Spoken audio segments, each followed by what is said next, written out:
இந்த உலகமே ஒளியால் நிரம்பிய நாள் கார்த்திகை தீபம். திருவண்ணாமலையில் ஏற்றப்படும் தீப ஒளியின் வெளிச்சம் நம் அனைவரின் வாழ்விலும் நல்ல மாற்றத்தை கொண்டு வரும். இன்று அந்த ஒளியின் அர்த்தம் என்ன, அற்புத ரகசியம் என்ன என்பதை பார்ப்போம். ஒரு முறை பிரம்மாவும் விஷ்ணுவும் நம் இருவரில் யார் பெரியவர் என்ற கேள்வியோடு சிவபெருமான் முன் சென்றனர். சிவபெருமான் ஒரு போட்டியை வைத்து, என் அடியையோ அல்லது முடியையோ யார் காண்கிறார்களோ அவர்கள்தான் பெரியவர் என்று சொல்கிறார். அப்போது சிவபெருமான் ஒரு பெரும் ஜோதி ஸ்தம்பமாக தோன்றினார்.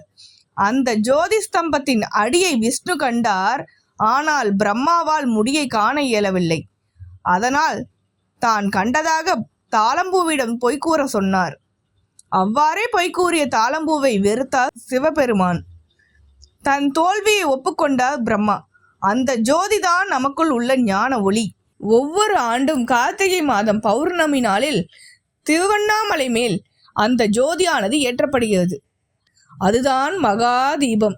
மாலை 6 மணிக்கு அந்த தீபம் ஏற்றப்படும் வேளையில் அண்ணாமலையாரே என முழங்கும் ஓசை மலை முழுக்க ஒலிக்கிறது.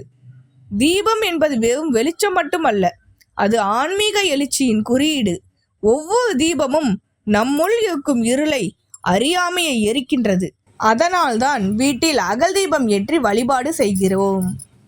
நாம் நம் வீட்டில் தீபம் ஏற்றும் முன் என்ன செய்ய வேண்டும் என்று பார்ப்போம். முதலில் கணபதி வழிபாடு.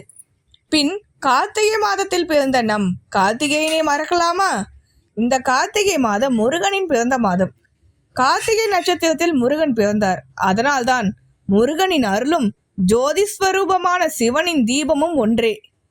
தீயில் சிவனின் ஒளி, அதிலிருந்து பிறந்தது முருகனின் ஜோதி. அதனால முருகனுக்கும் ஒரு வழிபாடு. அடுத்ததா, திருவண்ணாமலையில் தீபம் ஏற்றும் அதே நேரத்தில் நாம் நம் வீட்டிலும் தீபம் ஏற்ற வேண்டும். தீபம் ஏற்றி தீபஜோதி பரபிரம்மா என்று சொல்லுங்கள். தீபம் ஏற்றுவது ஒரு வழிபாடு அல்ல, அது நம் மனதை ஒளியால் நிரப்பும் ஒரு தியானம். தினமும் ஒரு தீபம் ஏற்றினால் நம் வீட்டில் உள்ள நெகட்டிவ் சக்தி எல்லாம் நீங்கிவிடும், அமைதி நிலைக்கும். கார்த்திகை தீபம் அந்த ஒளியை பல மடங்காக அதிகமாக்குகிறது. தீயை வெளியில் ஏற்றுவது எளிது, ஆனால் அந்த ஒளியை நம் உள்ளத்துக்குள் ஏற்றுவதே உண்மையான கார்த்திகை தீபம்.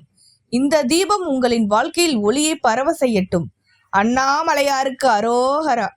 மறக்காம இந்த வருஷம் உங்க வீட்டில் எத்தனை விளக்கு வைக்க போறீங்கன்னு கமெண்ட்ல சொல்லுங்க.